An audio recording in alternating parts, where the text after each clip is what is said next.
Sir నమస్కారం sir. నమస్తే.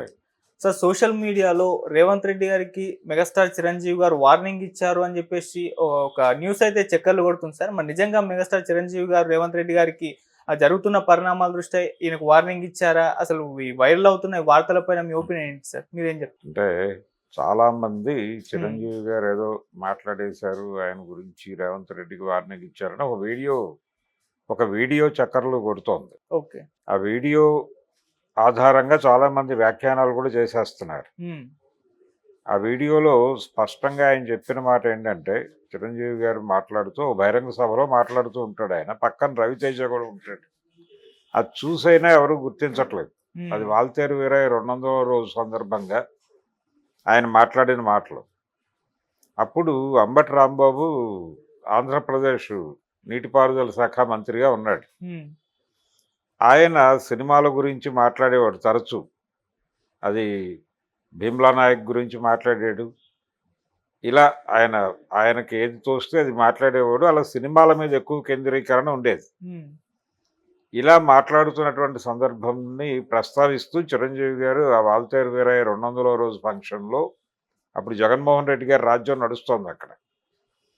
జగన్మోహన్ రెడ్డి గారి రాజ్యాన్ని పర్టిక్యులర్‌గా ఆయన స్ట్రెయిట్‌గా టార్గెట్ చేసింది అంబటి రాంబాబు. అంబటి రాంబాబుని గురించి మాట్లాడుతూ, "బాబు పోలవరం లాంటి ఇష్యూస్ ఉన్నాయి మీకు. మీరు నీటిపారుదల శాఖ మంత్రిగా ఉన్నారు. దాని గొడవేమిటో చూసుకోండి. మీకు చాలా విషయాలున్నాయి. రాజధాని గొడవ ఉంది. ఇలా 100 విషయాలున్నాయి. వీటి గురించి కాన్సంట్రేట్ చేయండి. ప్రజలకి మంచి పరిపాలన అందజేయండి. రోడ్లు బాలేవని గందరగోళంగా ఉన్నారక్కడ. దాని పరిస్థితి ఏంటో చూసుకోండి.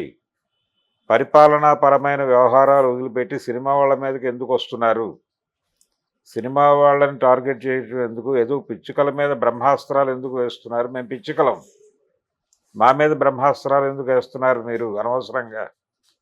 వదిలిపెట్టేయండి. ఏదో మా సినిమాలు మేము తీసుకుంటాం. మా గోల మాది. మమ్మల్ని వదిలిపెట్టేసి మీ రాజకీయాలు మీరు చేసుకొని కాస్త ప్రజలకు ఉపయోగపడే పనులు చేయండి మహాప్రభో" అని హ్మ్.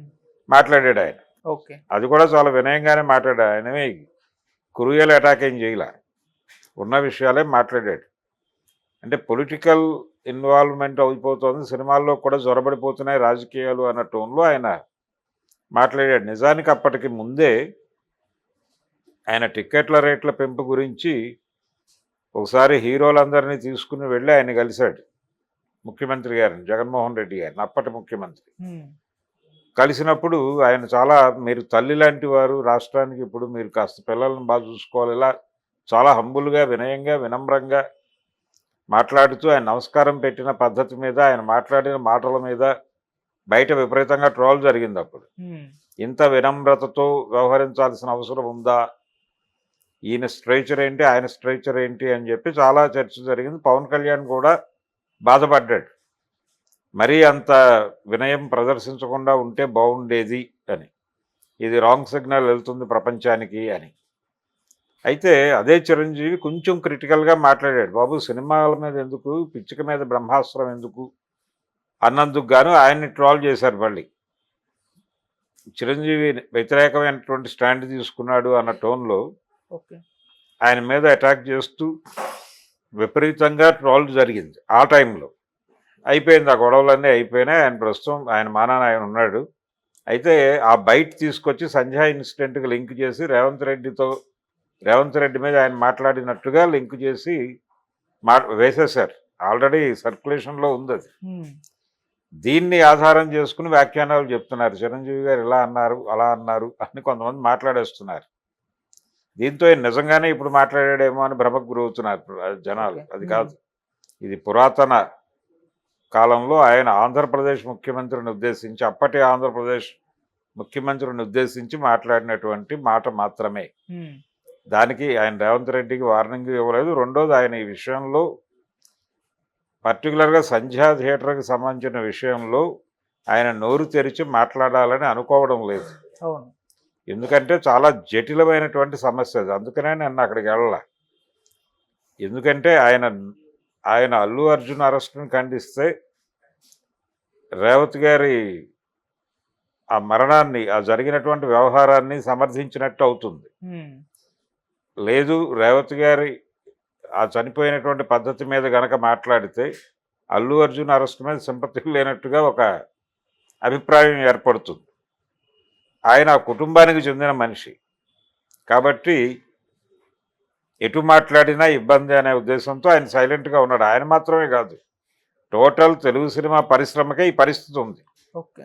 ఎవరూ కూడా సంధ్యా థియేటర్ ఇన్సిడెంట్ గురించి ఎందుకు బహిరంగంగా మాట్లాడలేకపోతున్నారు అంటే అది అది ఒక రకంగా చాలా జటిలమైనటువంటి సందర్భం. అంటే ప్రతి ఒక్కడికి ప్రాబ్లమే. ఇప్పుడు ఆ ఇన్సిడెంట్ని అల్లు అర్జున్ అన్యాయంగా అని కనుక ఎవరైనా మాట్లాడితే అక్కడ చనిపోయిన ఆవిడ మృతికి ఏం సమాధానం చెప్తారు మీరు అని అడుగుతాడు అవతలాడు.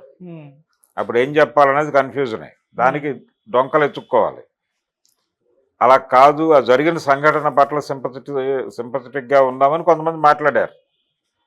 అంటే విమర్శకి ఓకే అనుకుని మాట్లాడారు. కానీ చాలామంది అల్లు అరవింద్ ఫ్యామిలీతోనో లేకపోతే సినిమా ఇండస్ట్రీలో అదొక బిగ్ ఫ్యామిలీ, దాంతో కాన్ఫ్లిక్ట్ ఎందుకు అనే ఉద్దేశంతో అసలు ఈ గొడవే మనకు వద్దు అన్న టోన్లో చాలామంది మౌనంగానే ఉండిపోయారు.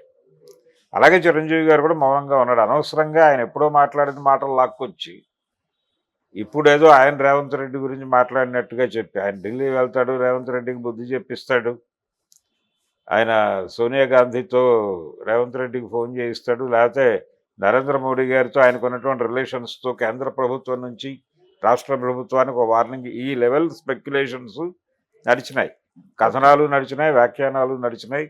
ఆయన ఢిల్లీ వెళ్ళింది లేదు, అక్కడ సోనియా గారితో కానీ లేకపోతే నరేంద్ర మోడీతో కానీ మాట్లాడిన సందర్భం అంతకంటే లేదు. ఇప్పుడు సర్క్యులేషన్లో ఉన్నది కూడా ఆయన ఎప్పుడో వాల్తేరు వీరయ్య 200వ రోజు సందర్భంగా జరిగినటువంటి ఒక ఈవెంట్లో మాట్లాడినటువంటి మాటలు. అది కూడా ఆయన జగన్మోహన్ రెడ్డి గురించి మాట్లాడుతూ అంబటి రాంబాబుని టార్గెట్ చేస్తూ చెప్పినటువంటి మాటలు. దాన్ని పట్టుకొచ్చి ఈ కాంట్రాక్ట్స్లో వాడేసి వక్రీకరించు, ఓడించు అన్న పద్ధతిలో డ్రామా నడుపుతున్నారు. ఇది ఖచ్చితంగా అన్యాయమే చిరంజీవి పట్ల. ఆయన చాలా ఆలోచించి మౌనం వహించాడు.